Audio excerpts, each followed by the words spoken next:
Assalamualaikum Cika, saya baru saja melewati depan alun-alun Coli Puje, Kabupaten Baru, dan di sini kok rame amat, panjang antrian.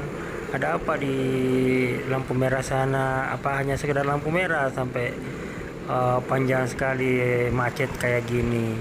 Jadi penasaran selama lewat di sini kayaknya baru kali ini dapat macet kayak gini lagi. Ada apa kira-kira di depan sana ya? Oh, dan ternyata benar-benar ada yang tidak beres di depan sana. Kita lihat ada mobil yang bawa kontainer lagi miring. Kira-kira kenapa? Kalau dilihat sih ternyata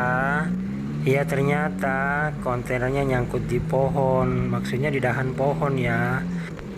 Ya, tetap hati-hati ya Cikali semuanya.